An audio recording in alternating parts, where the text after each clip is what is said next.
व्यक्तित्व के अन्य प्रकारों के बारे में। पिछली क्लास में भी हमने कुछ प्रकार के बारे में अध्ययन किया था। आज की क्लास में कुछ प्रमुख मनोविज्ञानी के अनुसार व्यक्तित्व किस प्रकार का होता है उसके बारे में बात करेंगे। तो आज की क्लास में हम पढ़ेंगे कैटल के अनुसार, कोस्टा व मैक्रे के अनुसार, आइजेन के अनुसार और आधुनिक दृष्टिकोण के अनुसार व्यक्तित्व कितने प्रकार के होते हैं और किस प्रकार उन्हें वर्गीकृत किया गया है उसके बारे में बात करेंगे। तो देखिए, सबसे पहले बात करेंगे हम कैटल के बारे में। रेमंड कैटल इनका नाम है। इनके बारे में हम पढ़ेंगे कि इन्होंने व्यक्तित्व को किस प्रकार वर्गीकृत किया है। देखिए, इन्होंने दो प्रकार से व्यक्तित्व को परिभाषित किया है। शील गुण यानी विशेषक के आधार पर इन्होंने वर्णन किया है, जैसे आलपोर्ट ने किया था वैसे ही कैटल ने भी शील गुण के आधार पर ही किया है। इन्होंने बताया है कि व्यक्ति के अंदर दो प्रकार के शील गुण होते हैं। एक होते हैं सतही शील गुण और दूसरा होता है मूल शील गुण। यानी दो प्रकार के व्यक्तित्व होते हैं जिसके अंदर आप दो तरह के गुण देखोगे, सतही और मूल। ठीक है, अब पहले बात करते हैं हम सतही शील गुण। ये कौन से शील गुण होते हैं? देखो, ये वो गुण होते हैं जो सामान्य व्यवहार में पाए जाते हैं, वास्तविक व्यवहार के सूचक नहीं होते हैं। कहने का मतलब किसी भी व्यक्ति के ऐसे गुण जो कि उसके सामान्य व्यवहार, मतलब उसको जैसे ही आप देखते हो और आप उसको देखकर समझ जाते हो कि इस व्यक्ति के अंदर ऐसे गुण हैं, तो वो जो गुण हैं वो कैसे होते हैं? सतही शील गुण होते हैं। सतह मतलब ऊपर से जो दिखाई देने वाले गुण होते हैं, जो शील गुण होते हैं, जो व्यक्ति के व्यवहार में सामान्य रूप से हम पाए जाते हैं, उन्हें हम सतही शील गुण कहेंगे। लेकिन वो वास्तविकता के सूचक नहीं होते हैं। कहने का मतलब ये होता है कि अंदर के जो गुण होते हैं व्यक्तित्व के, वो क्या होते हैं, वो हम सतही शील गुण से नहीं बता सकते। सतही शील गुण कुछ भी हो सकता है, अंदर के गुण कुछ और हो सकते हैं। तो व्यक्ति की वास्तविकता का पता नहीं चलता है सतही शील गुण से। उदाहरण से देखिए, प्रसन्नता, परोपकारिता, सत्यनिष्ठा और इन सब की क्या होती है? जल्द अभिव्यक्ति होती है। कहने का मतलब क्या है? देखो, अगर कोई व्यक्ति, आप देखोगे आप उनसे 2-3 बार मिले, वो व्यक्ति हमेशा प्रसन्नचित्त रहता है, सत्य बोलता है, उसके जो भी भाव होते हैं वो तुरंत अभिव्यक्त कर देता है। तो ये उस व्यक्ति के सतही शील गुण हैं। लेकिन ये जरूरी नहीं है कि वो व्यक्ति के अंदर के गुण भी ऐसे के ऐसे ही है, यानी वास्तविकता के सूचक नहीं होते हैं। केवल सतह के ऊपर हमें जो उनके गुण दिखाई देते हैं वही होते हैं सतही शील गुण। किसके अनुसार? कैटल के अनुसार। अगला देखिए, मूल शील गुण। मूल शील गुण क्या होते हैं? वह व्यवहार जो विशेष परिस्थितियों में देखे जाते हैं। ये ऐसे गुण होते हैं, यानी व्यक्ति के अंदर के गुण होते हैं जो कि किसी विशेष परिस्थिति में बाहर आते हैं। जैसे समझ लीजिए कि कोई व्यक्ति दबंग है या नहीं है, कैसे पता चलेगा? जब कोई ऐसी परिस्थिति आएगी कि वहां उसे साहस का प्रदर्शन करना होगा, तभी पता चलेगा। सामान्य रूप से हम कभी भी अपने इस साहस का प्रदर्शन नहीं कर पाते हैं, अपनी बहादुरी नहीं दिखा पाते हैं। ये तो क्या होगा, जब कोई विशेष परिस्थिति आएगी तब आपके आंतरिक जो मूल गुण होते हैं, जो आपकी वास्तविकता के सूचक होते हैं, वही आपकी विशेष परिस्थितियों में बाहर होगा। यानी कोई व्यक्ति अंदर से कितना कमजोर है या अंदर से कितना ताकतवर है, ये तभी पता चलेगा जब कोई वो विशेष परिस्थिति में अपना व्यवहार करेगा। तो वो जो गुण होते हैं जो वो विशेष परिस्थिति में व्यवहार करता है, उसी को हम क्या कहते हैं? मूल शील गुण कहते हैं। ठीक है, सतही यानी ऊपर और मूल यानी अंदर के गुण जो कि विशेष परिस्थितियों में सामने आते हैं। अब देखिए, मूल शील गुण जो होते हैं, कैटल के अनुसार व्यक्ति के अंदर 23 मूल शील गुण ऐसे होते हैं जो सामान्य व्यक्तियों में पाए जाते हैं और 12 ऐसे मूल शील गुण होते हैं जो असामान्य लोगों में पाए जाते हैं।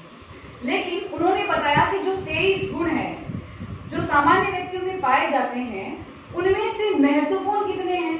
16 है। इसीलिए उन्होंने उन 16 गुणों को मापने के लिए क्या बनाई? 16 कारक प्रश्नावली बनाई थी। कैटल की 16 कारक प्रश्नावली को लेकर बार बार प्रश्न भी पूछा गया है कि किसने दिया? वो कैटल ने दिया था। उन 16 मूल शील गुणों को मापने के लिए उन्होंने क्या बनाया? 16 कारक प्रश्नावली बनाई थी। किसने? कैटल ने। अब देखिए, वो कौन से मूल शील गुण थे जो कि ये जो 16 कारक प्रश्नावली के अंदर कैटल ने शामिल किए थे। तो देखिए, उनके बारे में बात करते हैं। पहला है भावुक, यानी एक भावुक व्यक्तित्व, विवेकशील, चालाक, दबंग, गंभीर, नाजुक, स्वयं में सीमित, अंतर आत्मा से प्रेरित। अगला है प्रेरित यानी बाहरी जगत से प्रेरित, शंकालु, व्यवहारशील, आत्मविश्वास, रूढ़िवादी, दूसरों पर निर्भर, अनुशासनहीन और चिंता युक्त। यहाँ पे 15 और 16 लिख देती हूँ मैं, ठीक है। तो ये 16 वो मूल सील गुण है जो कैटल ने बनाए, और ये ही वो मूल सील गुण है जो कि 15 कारक प्रश्नावली सूची के अंदर रखे गए थे व्यक्ति के मापन के लिए, ठीक है। तो इस बात का ध्यान रखिए, कैटल ने 2 बताए हैं, सतही शील गुण, मूल सील गुण, और मुख्य जो 16 मूल सील गुण थे उसको मापने के लिए उन्होंने 16 कारक प्रश्नावली सूची बनाई थी, और ये जो 16 कारक है वो ये थे, ठीक है। आप इनका ध्यान रखिएगा विशेष रूप से। प्राय के प्रश्न पूछा गया है कि ये 16 कारक जो दिया गया है ये किसमें दी थी, तो ये कैटल ने दी थी। अब देखिए, अब हम बात करते हैं नेक्स्ट कोस्टा व मैक्रे के अनुसार। कोस्टा और जो मैक्रे है उन्होंने जो व्यक्तित्व का सिद्धांत दिया है वो उसको हम व्यक्तित्व का पंचकारक मॉडल भी कहते हैं। कौन सा? व्यक्तित्व का पंचकारक मॉडल किसने दिया है? कोस्टा व मैक्रे ने दिया है। देखिए, उन्होंने 5 प्रकार के व्यक्तित्व बताए हैं। पहला है इसमें कर्तव्य निष्ठता, इसको आप अंतर विवेकशीलता भी बोल सकते हो। दूसरा है अनुभूतियों का खुलापन। तीसरा व्यक्तित्व तंत्रिका, चौथा व्यक्तित्व सहमतिशीलता, और लास्ट है बहिर्मुखिता, ठीक है। ये 5 प्रकार के व्यक्तित्व बताए हैं किसने? कोस्टा मैक्रे ने, जिसे व्यक्तित्व का पंचकारक मॉडल भी कहते हैं। अब देखो, समझते हैं किस प्रकार के व्यक्तित्व होते हैं ये। पहली बात करते हैं कर्तव्य निष्ठता, जिसको हम अंतर विवेकशीलता भी कहते हैं। देखिए, इस प्रकार का जो व्यक्तित्व होगा वो व्यक्ति में आप देखोगे हमेशा उत्तरदायित्व की भावना होगी। वो हमेशा अपनी जिम्मेदारियों को समझेगा, अपनी जिम्मेदारियों का पालन करेगा, हमेशा दूरदर्शी रहेगा, आगे की समस्याओं को लेकर आपकी जो भी प्लानिंग्स है उनको लेकर हमेशा दूरदर्शिता उसके अंदर मिलेगी। स्वयं के ऊपर हमेशा उसका नियंत्रण रहेगा, जो भी वो अपना निर्णय लेगा अपने विवेक के आधार पे लेगा। तो इस तरह का जो व्यक्तित्व होता है वो किसमें आएगा? कर्तव्य निष्ठता में आएगा, ठीक है। दूसरा देखिए, अनुभूतियों का खुलापन। ये जो व्यक्तित्व होते हैं वो हमेशा विचारशील होते हैं, काल्पनिक होते हैं, हमेशा अपने विचारों और कल्पनाओं से कुछ ना कुछ अच्छा सोचते हैं और उनको अभिव्यक्त करते हैं। इस प्रकार का व्यक्तित्व जो आएगा वो आएगा अनुभूतियों का खुलापन में। अगला देखिए, तंत्रिका ताप। ये तंत्रिका ताप से जो ग्रस्त व्यक्ति होते हैं वो बहुत चिड़चिड़े होते हैं, अवसाद में रहते हैं, अस्थिर रहते हैं, और उनका अपने संवेगों के ऊपर कोई नियंत्रण नहीं होता है। दूसरों के सुझावों को मान लेते हैं, अपनी इच्छाओं का दमन करते हैं। इस प्रकार का जो व्यक्तित्व है वो होता है तंत्रिका ताप, ठीक है। नेक्स्ट देखिए, सहमतिशीलता। इस व्यक्तित्व के अंदर वो लोग आते हैं जिनके अंदर सामाजिकता का भाव होता है, जो मैत्रीपूर्ण संबंध रखते हैं, एक दूसरे में सहयोग की भावना रखते हैं। इस प्रकार का व्यक्तित्व आएगा सहमतिशीलता के अंदर। लास्ट देखिए, बहिर्मुखिता। बहिर्मुखिता हम पहले भी पढ़ चुके हैं। बहिर्मुखिता का मतलब होता है जो व्यक्ति अपने भावों को, विचारों को अभिव्यक्त कर देता है, जिसमें नेतृत्व क्षमता बहुत अधिक होती है, जो बहुत ही एक्टिव रहता है, सक्रिय रहता है, रोमांच के प्रति उसकी पसंदगी रहती है। ये सभी गुण किसमें मिलेंगे? आपके बहिर्मुखिता के अंदर। तो ये है व्यक्तित्व का पंचकारक मॉडल, और ये 5 प्रकार बताए हैं कोस्टा व मैक्रे, ठीक है। अगला देखिए, आईजेन का वर्गीकरण। इसको विमाओं के आधार पर इन्होंने परिभाषित किया है। बहुत ही महत्वपूर्ण ये आपका वर्गीकरण है।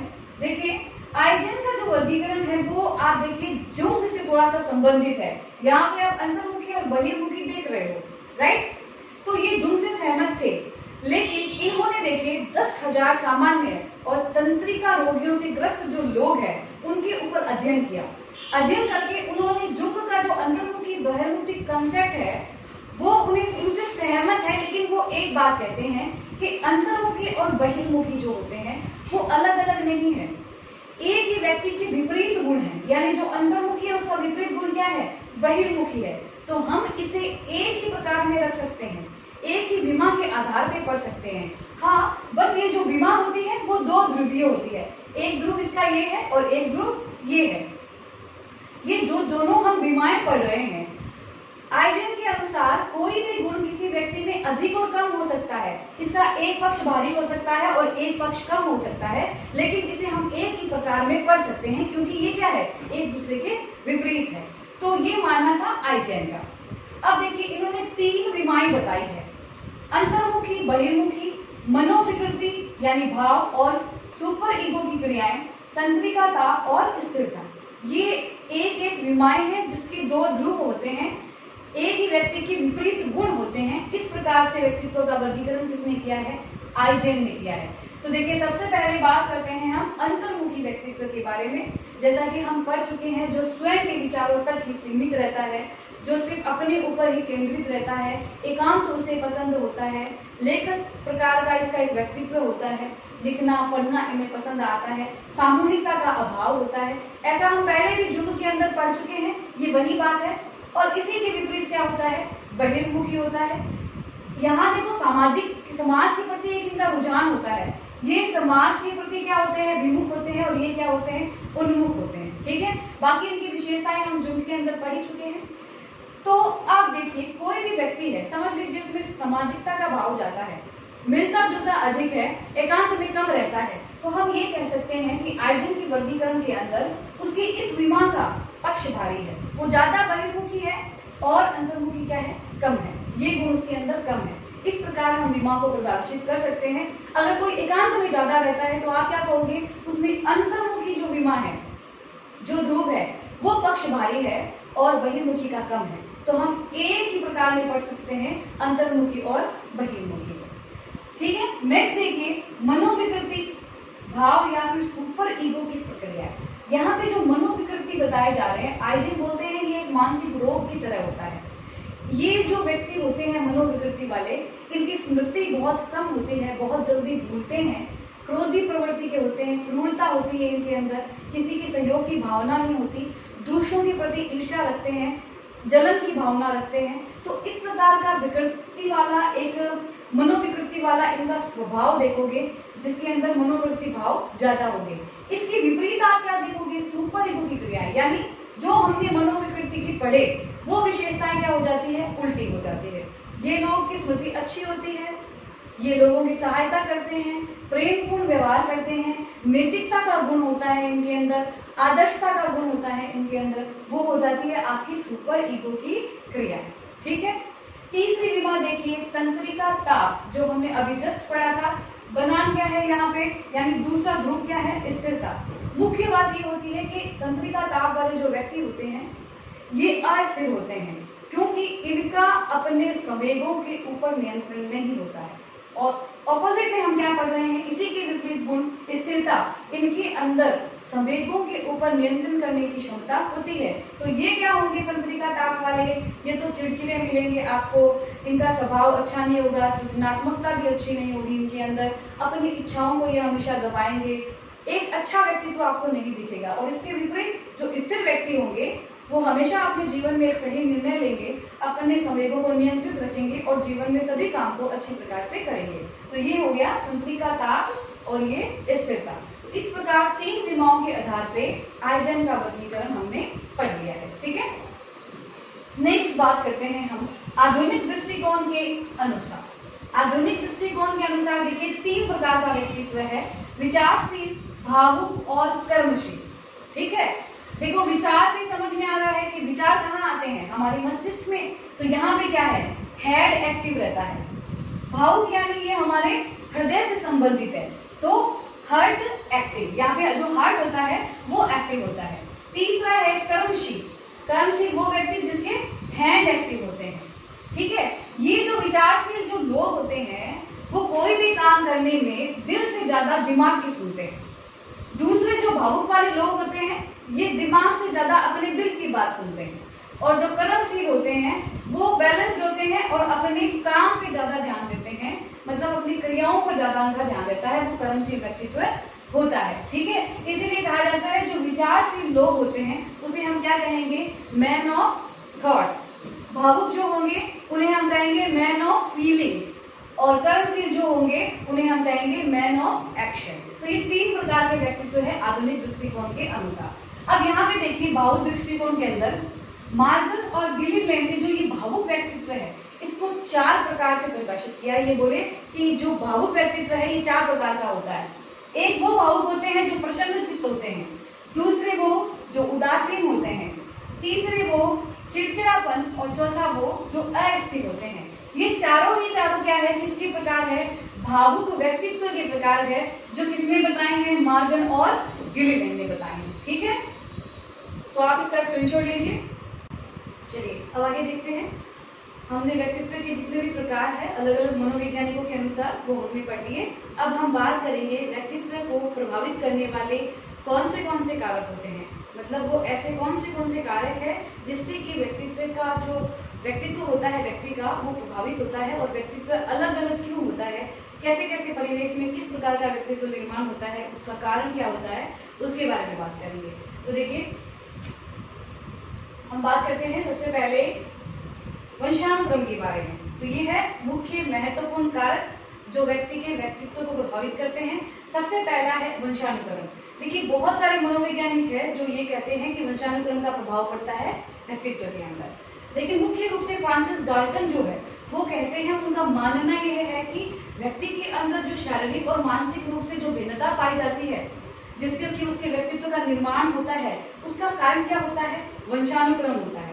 और इन्हीं का सहयोग देते हुए कार्ल पियर्सन कहते हैं कि हम उसको एक उदाहरण से समझ सकते हैं कि अगर किसी का जन्म किसी व्यवसायी परिवार के अंदर हुआ है तो आप ज्यादातर देखिएगा ऐसे बच्चों का जो रुझान है वो साहित्य में, विज्ञान में या राजनीति में, इसमें उनका रुझान मिलेगा और वो इस क्षेत्र में अपने यश को प्राप्त करेंगे। इसका कारण ये होता है क्योंकि वंशानुक्रम से ही उनको क्या मिल रहा है, वैसा ही परिवेश मिल रहा है और उसी अनुसार उनका व्यक्तित्व बनेगा। तो वंशानुक्रम का बहुत प्रभाव पड़ता है किसी भी व्यक्ति के व्यक्तित्व के निर्माण में। अगला देखिए जैविक कारक। जैविक कारक यानी व्यक्ति के अंदर जो नलिका विहीन ग्रंथियां होती है, जो अंतःस्रावी ग्रंथियां होती है, उनकी वजह से भी व्यक्ति के व्यक्तित्व में प्रभाव पड़ता है और उनका व्यक्तित्व अलग अलग होता है। तीसरा देखिए शारीरिक रचना। शारीरिक रचना का बहुत महत्व है किसी भी व्यक्ति के व्यक्तित्व के निर्माण में। देखो जिस प्रकार के व्यक्ति के अंगों के निर्माण में उसका जो अनुपात होता है, ठीक है, और उसके जो शारीरिक रचना यानी उसके हाथ पैर कैसे हैं, उसकी आंखें कैसी है, मतलब हम बात कर रहे हैं शारीरिक बनावट की, किस अनुपात में उसके जो अंग होते हैं वो डेवलप हुए हैं, उनके आधार पर ही व्यक्ति का व्यक्तित्व बनेगा। ये एक बहुत महत्वपूर्ण फैक्टर है। आप अपनी शारीरिक संरचना जैसी है उसके विपरीत आप कोई भी काम करके यश प्राप्त नहीं कर सकते, अपने व्यक्तित्व का निर्माण नहीं कर सकते।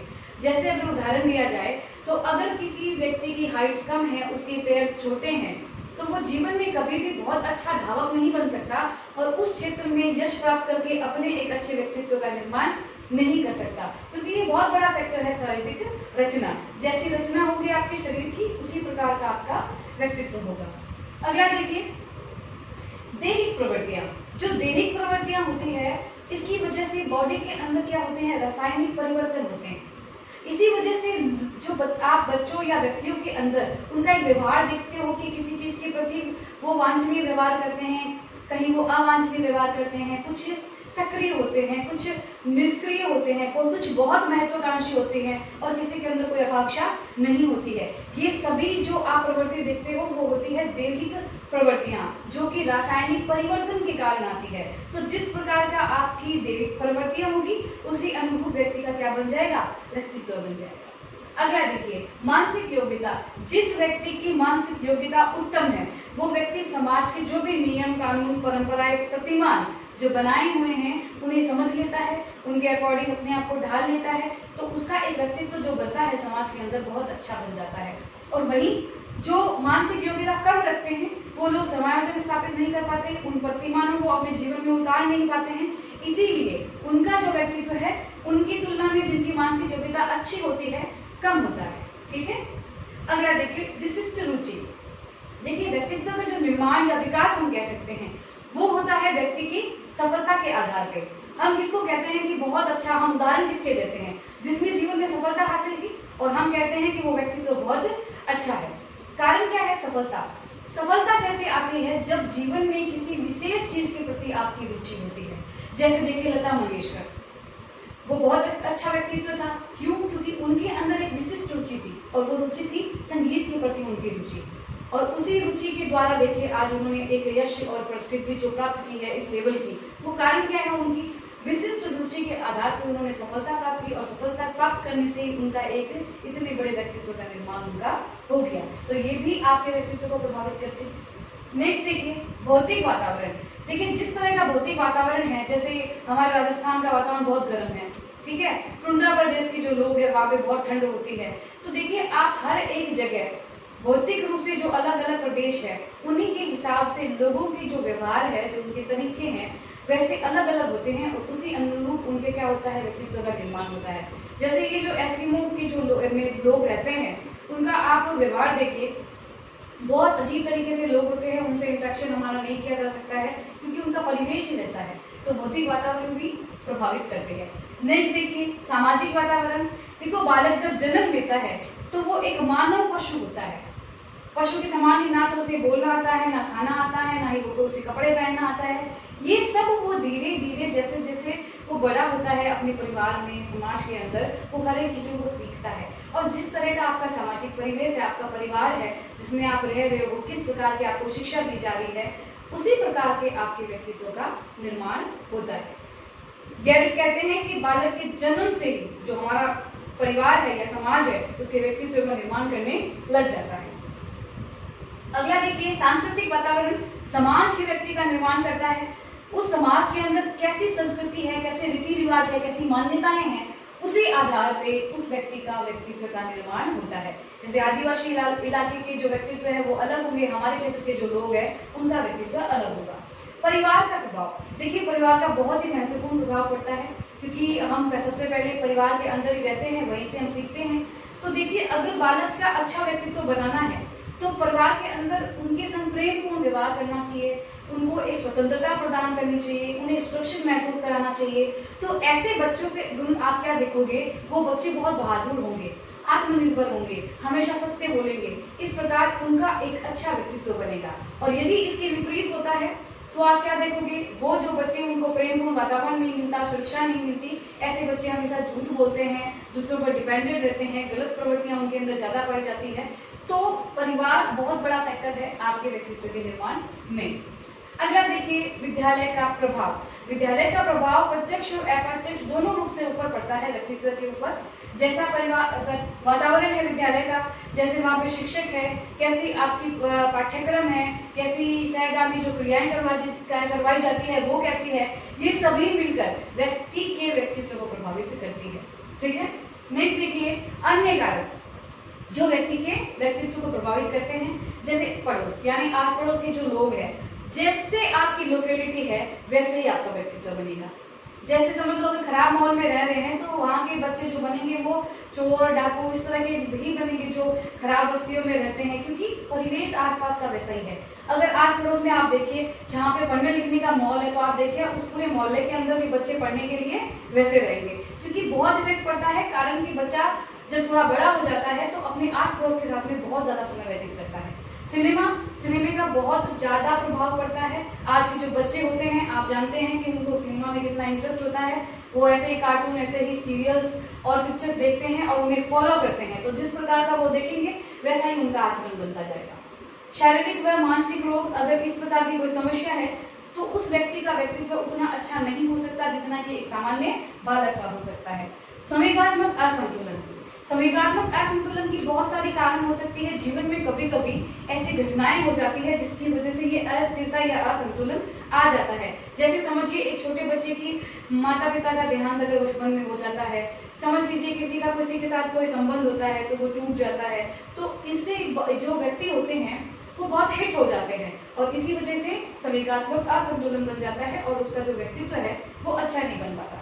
धार्मिक स्थल तथा रीति रिवाज या परंपराएं भी जैसे भी होंगी उसी प्रकार का व्यक्तित्व बनेगा। अगर आप एक रूढ़िवादी माहौल में रहते हो तो व्यक्ति का जो व्यक्तित्व है वो बहुत संकीर्ण होगा, उसकी सोच समझ जो होगी वो इतनी ब्रॉडर सेंस में नहीं होगी, कारण कि उनको परिवेश ही वैसा मिलता है। लास्ट देखिए मनोवैज्ञानिक कारक जैसे रुचि, आदतें, आकांक्षा, चरित्र, ये जो भी चीजें होती है ये मनोवैज्ञानिक कारक है। जिस व्यक्ति में जिस प्रकार की ये चीजें मिलेगी उस व्यक्ति का निर्माण वैसा ही होता है। अगर उनकी रुचि अच्छे काम में है तो उनका व्यक्तित्व बहुत अच्छा होगा। अच्छे काम के बहुत सारे उदाहरण हैं, जैसे कोई क्रिकेटर बनता है, कोई संगीतज्ञ बनता है, कोई वैज्ञानिक बनता है। और अगर रुचि गलत कामों में है तो कुछ लोग या कुछ बच्चे गलत आदतों की वजह से, गलत रुचियों की वजह से वो जीवन में अपना एक गलत व्यक्तित्व का निर्माण कर लेते हैं। गलत यानी जो अच्छा हम नहीं मानते हैं, उस प्रकार का व्यक्तित्व बन जाता है। तो ये है सभी महत्वपूर्ण कारक जो कि एक व्यक्ति के व्यक्तित्व को प्रभावित करते हैं। इसका स्क्रीनशॉट लीजिए।